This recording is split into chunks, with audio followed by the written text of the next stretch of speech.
আল্লাহ পাককে দরবারে ধরেন নবীর সাহাবা শেরে খোদা আলী এই চাদরটা নিয়ে বিক্রি করলেন মাত্র 6টা দিরহাম।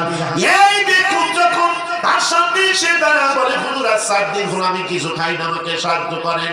শেরে খোদা আলী চিন্তা করলেন এই 6টা দিরহামের ভিতরে যদি 2 দিরহাম দিয়ে দেয় আজ লোকটার খাবার হতেও পারে নাও পারে। অতএব শেরে খোদা আলী 6 দিরহাম করে দান করে দিলেন। জোরে জোরে বলুন সুবহানাল্লাহ। 6 দিরহাম করে দান করে দিলেন।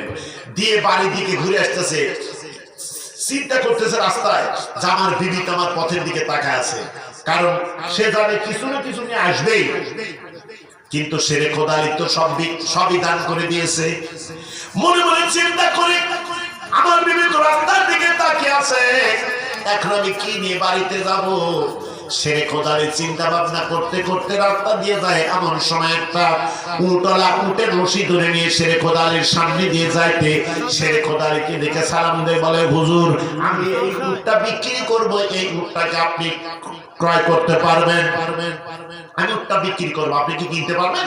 শেরে খোদা আলী মুস্কি মুস্কি হাসে আর মনে মনে বলে যে ঘরে নাই 3 দিন ধরে খাবার, আমি কিনবো। সুবহানাল্লাহ বলবেন না?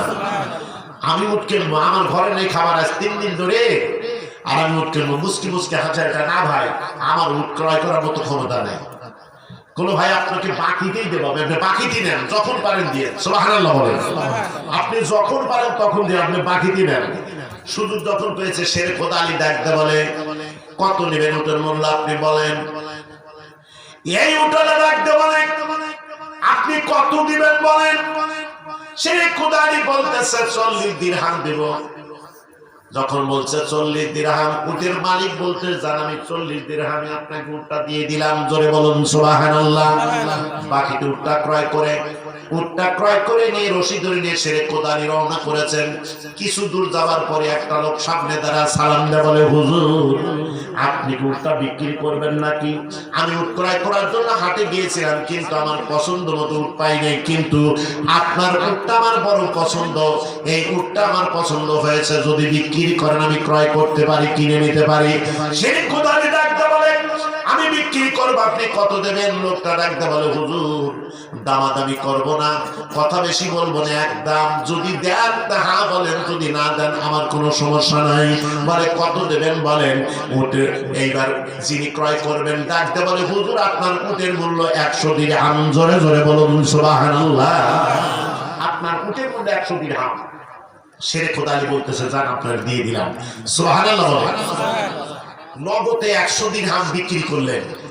বিক্রি করে টাকাগুলো বুঝিয়ে নিয়ে একটু আগায় গেছে, যাইতে দেখে এই আগের উটওয়ালা আমার সামনে যায়। এই ভাই উটওয়ালা দাঁড়াইছে, তো আপনার টাকা নিয়ে যান। এর ভাই একটু আগে তো আপনি উঠ নিলেন, বললেন আমার কাছে টাকা নাই।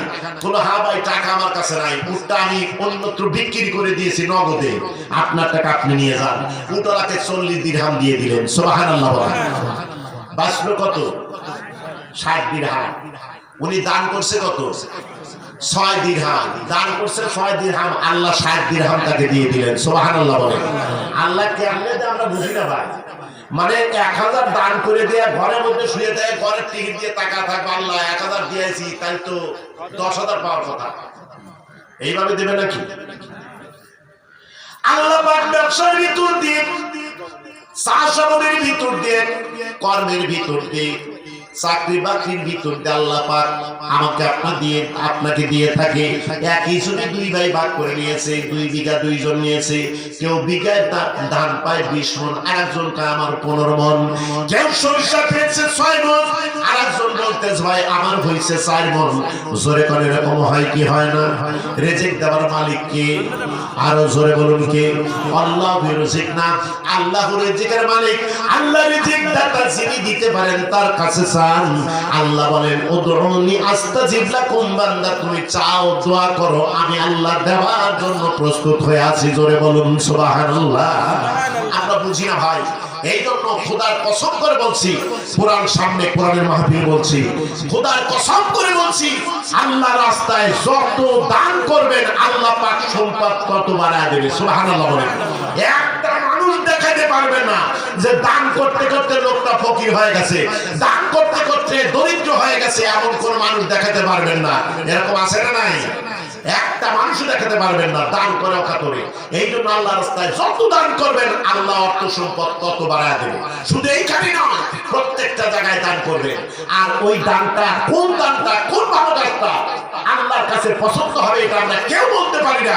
ওই একটা ভালো কাজের ওসিলা করে আল্লাহ পাক আমার আপনার জীবনের গুনাহ খাতা মাফ করে দিতে পারে। সুবহানাল্লাহ বলে। এই জন্য সোনার ভাইরা, আজকে মিনারপাড়া সোনালী বালুচর, একদম বালুচরের প্রথম মাহফিলটা আল্লাহ পাক আমার দ্বারা করেছিলেন। আমি প্রথম করেছিলাম, মাসটা ছিল আষাঢ় মাস, বানের পানি অলরেডি ঢুকে গেছে, যার দিকে এক লাফ বালুর ভিতরে মসজিদটা, সেই মসজিদের মাহফিল ভাই আপনাদের এখানে ভাগ্যক্রমে আল্লাহ পাক কবুল করেছেন। এই একই মাঠে 3 নম্বর মাহফিল হচ্ছে। কথা বলেন ঠিক কিনা? জেনে রাখবেন, যে এলাকার মানুষ জান্নাতি হয়, যে এলাকার মানুষ বেহেশতি হয়, ওই এলাকায় বেশি বেশি কোরআনের মাহফিল হয়। সুবহানাল্লাহ বলেন। ওই এলাকায় মাদ্রাসা হয়, ওই এলাকায় মসজিদ হয়, ওই এলাকায় আল্লাহর ওলিদের পদধূলি লাগে। যে এলাকা আল্লাহর ওলিদের পদধূলি লাগে, ওই এলাকার 40 দিন পর্যন্ত কবর আসে, কবর আযাব আল্লাহ পাক মাফ করে দেন। সুবহানাল্লাহ বলেন। এই জন্য সোনার ভাই বাবাজিরা, সেই নতুন মসজিদ ছাদ এখনো ঢালাই হয় নাই। আপনাদের কাছে আমি হাত পাতলাম, প্রধান বক্তা অল্প টাইমের মধ্যে চলে আসবে। অনেক দূর থেকে আসছে, নীলফামারী থেকে আমার ভাইজান কষ্ট করে আসছে, অত্যন্ত